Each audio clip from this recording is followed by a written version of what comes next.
Well, hello there. What are the top 3 roadblocks to healthy eating?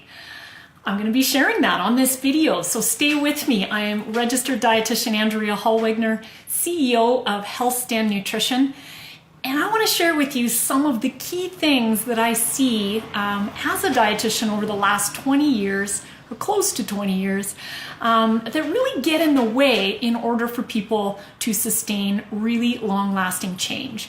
And of course, some of these changes we've noticed through the team of dietitians here that I work with at HealthStand Nutrition, and then also in the fantastic group that I've been facilitating in my online nutrition course. So I want to draw on a couple of key things there. And if you stay with me, I'm also going to tell you how you can grab a copy of a resource that I have put together called a personal nutrition scorecard. And this particular scorecard gives you the ability to sort of assess and rank how you're doing with respect to all the key components to healthy eating and also balanced eating, balanced living, because it's all about being balanced, not clean, in the approach and philosophy that we really teach and really help people embrace in our practice here. So let's dive right in here. So first of all, if you've ever felt really stuck that you have good knowledge about what to eat, you've got good knowledge about all the healthy, geeky things that you could be doing to move forward with change, but you've often felt really frustrated that that knowledge isn't getting transitioned into overall action, I'd love you to give me a thumbs up in the comments, because that is something we hear all the time. So if you can say, hey, that is me, I can totally relate to that, certainly let me know in the comments, because you are not alone. Really, really common. So my top 3 success principles for how to move forward with a healthier diet to sustain for life. Number 1, you don't need a diet, you need a lifestyle. And what I mean by that is you need a lifestyle to be able to work for you. One that speaks to what I always refer to as your food personality. There are so many ways that we help people either achieve their personal best weight, move forward with a healthier relationship with food, have better energy in their workday, and of course battle whatever health challenge might be coming their way. The key is, again, anytime you go down the diet rabbit hole, it just isn't going to be built for long-term success. So as we like to say over here at HealthStand, you can eat anything, you just can't eat everything. So it's really going to be about walking you through understanding the choices available to you and what is going to make most sense for the types of foods you enjoy, as well as the family scenario that you're in. Since we don't eat in isolation, we often eat, for those of us that aren't just cooking for one, we often eat in the context of an entire family. So you don't need a diet, you need a lifestyle. So I want to give you a couple of examples here. Every day in our practice or in my online course group, we look at questions about how many eggs am I allowed to have for my heart health? Or we get questions about, is red meat bad for me? Or can I still have that? If I have a family history of cancer, we have questions about, are carbs evil if I'm trying to lose weight? And the answer to that on a simplified level is you can eat anything, just not everything. And so our goal is to really help you walk through understanding which foods are indeed enjoyable, and then how much is too much, and how do we work it through so that you can, of course, be able to enjoy those foods that you really love. So no bad foods, only bad overall diets. I would say, again, whatever plan you decide to go with when it comes to a lifestyle shift or a nutrition, excuse me, eating regime that you might be considering following, I want you to take a step back and think about, I probably don't need a diet to tell me just what to eat. I really need a lifestyle that's going to work for my food personality and my family unit. So that is the key there, because you can be very healthy doing a heck of a lot of different things, whether you're a gourmet cook or you just suck at cooking altogether. There's something definitely built for you. Whether you're vegetarian or you're a meatitarian, again, there's a lot of different ways we can help you achieve health. We know, for example, excuse me, still getting over this cough. We know, for example, a lot of our clients really struggle with meal planning. And, a weekly meal plan works for some of our clients, but it doesn't work for the vast majority of our clients if you're not a planner. And so we need to be able to adapt a system that's really going to be able to sustain you for life. So thanks for those of you that are watching live with me.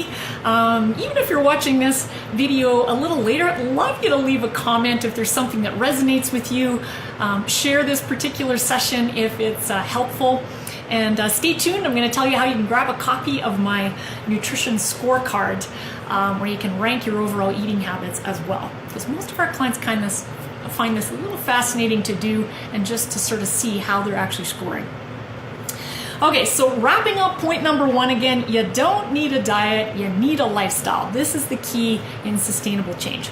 The second success principle I want to share with you is you don't necessarily just need information on what to eat. Chances are you probably already know what healthy eating looks like in terms of the healthy things you should be eating. Where most of our clients fail or find it difficult is they don't know how to then take that knowledge of healthy eating and then put it into everyday how-to action plans. So point number 2 is you need both the what and the how. You need the what to eat, and once you've got that, that's the easy part when we walk through nutrition plans in our office, whether we're working on weight management or we're working on eating disorder recovery, maybe reducing your cholesterol, blood pressure, whatever you might be coming to see us with, we can get you going on what to eat. But really where people find it a little bit harder, and I think what gets very underestimated in lifestyle change, is how to actually take that knowledge and put it into everyday success in your home. So if you can relate to that, that is probably where I fall down the most. Give me a thumbs up in the comments or let me know maybe what some of the difficulties in implementing all of that good knowledge and that good intention you might have when it comes to healthy eating. Let me know, what becomes difficult to actually make that actually happen. Because I'm willing to bet it's probably something to do with, I thought it was not going to take very much time, and then my schedule changed, and then my initial thought on supper today got totally kiboshed. Or maybe it's, I understood, well, if I'm reducing my cholesterol levels, I understood I'm supposed to be eating more vegetables and I'm supposed to be reducing my trans fats. But maybe it's that now you can't quite figure out what you should be doing for breakfast or lunch, or you can't quite figure out what I'm supposed to do on a label when I'm picking up a box of crackers. So those are the how-tos that really often get sort of messy for people to figure out. So again, whatever nutrition plan or coach or whoever you end up hiring, I really want you to think about, am I getting the knowledge, not only just what to eat, but do I have a sense as to how to actually implement it? So some of the things you really want to be able to walk through if you're serious about making this healthy lifestyle change stick, you want to figure out, what to eat, how much to eat. You want to figure out, for example, when to eat from a timing perspective. And again, one size does not fit all here. Lots of different ways to do it, from grazing to not snacking at all and sticking to more of a traditional sort of 3 square meals, similar to maybe what your great-grandparents might have eaten. If I use an example of, for example, some of the shift workers that we see in our office, again, they may have good knowledge about what they should eat, but what messes them up is when they're on night shift in terms of scheduling and maybe not packing and planning enough. So again, you'll need something a little bit more specific and customized for the schedule that you've got, the health goals that you're experiencing, and any kind of health challenges that you might have. So we need knowledge about when to eat, how much to eat. You're probably going to need to navigate not only a list of these are the good foods to eat, you probably also want to be able to think about, okay, what does that mean for what I wake up and do at breakfast, or what I pack in my lunch for work, or what I supply to my kids as an after-school snack? I want you to think about, again, the how-tos of how am I going to put all of that healthy eating knowledge into place. So Remember, point number 2 on success principles is you don't just need a list of healthy stuff to eat, you need the how-tos of how am I actually going to put that into overall healthy eating strategy. Okay, number 3 here, you need to explore the why. Oftentimes, I think, again, a lot of our clients oversimplify that we eat just for, nutritional reasons or for nourishment, and they haven't really dove into thinking about one of the biggest stumbling blocks is the why we eat what we eat. And so any kind of a coach or book or plan that you consider working towards on your nutrition, if they don't encompass some sort of knowledge about the why we eat what we eat, it's destined to fail you, because again, we're not robots. We don't just, follow an eating regime and have no emotional attachment to our food choices. Any plan or nutrition expert that's not diving into some amount of coaching you on the why we eat what we eat from an emotional perspective, from an environmental triggering perspective, from a habit formation behavior perspective, is really doing you a disservice. And in fact, you're not flawed if you've tried to follow some sort of a diet plan and it hasn't stuck for you. The system that you followed was flawed, because chances are it probably taught you like a robot. It didn't treat you like an actual human being that had a rough day and a stressful day with whatever happened at work, or maybe you had a spouse that drove you nuts, or your kids were crazy at dinner hour and it triggered a lot of emotional eating later on in the day. The system that you were following that just gave you a eat X, Y, Z and life will be good is the one that's flawed. It's not you. We've got to be able to come up with real strategies to address the cognitive behavioral aspects of what we eat. And what I mean by that is the brain stuff that gets in the way in terms of how we were raised, what kind of food rules we grew up with as kids in terms of what was labeled as good or bad. We also want to think a little bit about sort of the psychology of why we eat. To give you one very, very brief example, we know there's something called sensory satiety. And what that means from a food psychology perspective is when we have more, we will eat more. And so the more variety that you offer at a meal, the more that we are just triggered naturally to eat more. And so that can work really well if we're talking about getting more vegetables in, if that's something you're struggling with. But let's say, excuse me, let's say you were trying to reduce your portion sizes of big heaps of mashed potatoes that you love at dinner time, and maybe your plate was like half full of mashed potatoes and you were trying to get it down to a quarter of a plate. If you have mashed potatoes and garlic toast with that meal, I know based on food psychology research that you're naturally going to eat more because there's 2 different types of starchy foods offered there. And so again, whatever plan that you are working with, if there's not expertise in the cognitive, behavioral, food psychology type of research we now have available, the plan is not going to work for you. You're destined definitely to find it very difficult to follow. And the worst thing that happens is the sense of defeat that a lot of our clients we see for the first time have felt, because they've failed so many times trying different eating plans to get themselves healthier, when again it was the plan that was failed or flawed all along. We need some systems that are going to walk through the real life stuff and the baggage that all of us bring when we go to make a food selection. So again, number 3, you need to be able to dive in and explore why we eat what we eat, and really kind of think about some strategies to help you through that stuff, because that's really real. And again, one of the biggest roadblocks in achieving overall long-term success.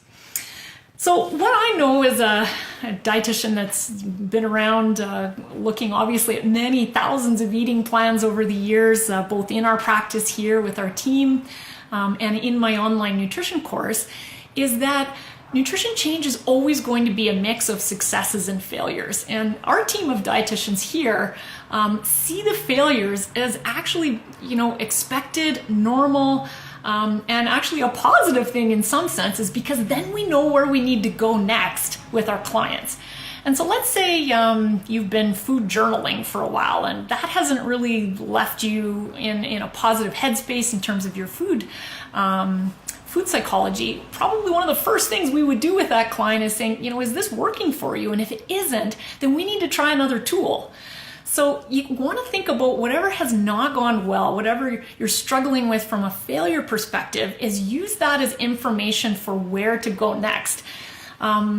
We think of kind of all the different ways that we teach people here as a toolbox of options. And so a food journal might work for 10% of our clients. It's not going to work for 90% of our clients because it makes them feel restricted. They constantly feel obsessive about their eating. They start counting numbers and it just starts to really wreck the enjoyment aspect of eating.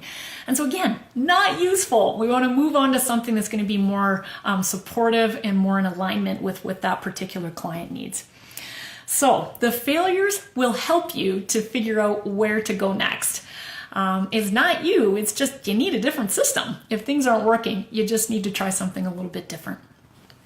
So again, I'm Andrea Hallwagner, registered dietitian with Health Stand Nutrition. I promised I was going to tell you how you can grab a copy of my nutrition scorecard to really rank and assess where your eating habits are at.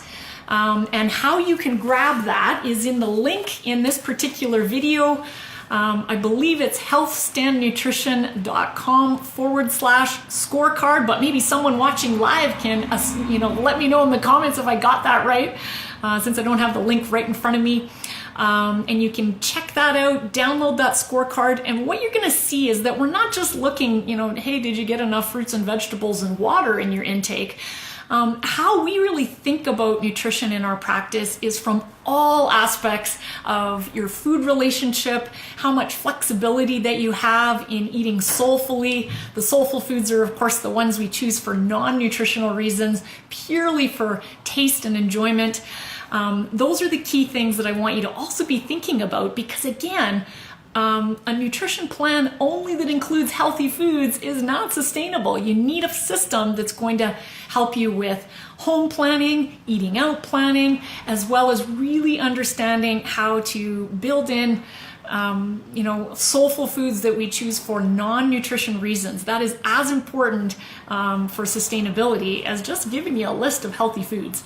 So love to know in the comments what you thought about today's video, if there was some sort of an aha or maybe one of the 3 points that kind of hit home or resonated more with you. Let me know your thoughts and what you found helpful here. And I'd love your support in liking my Facebook page. It's Chocoholic RD. And certainly I'd love your help to share this particular video if you think there's people in your network that might benefit from a more balanced living, or as balanced, not clean, is often the hashtag I like to use, in really helping move you forward in better health, energy, and moving you towards a personal best weight. So I will see you next week, Wednesday, 12:30 Mountain Time, for my next Facebook Live, where I'll be diving into another exciting topic on balanced living. So thanks for joining me, and we'll see you next week.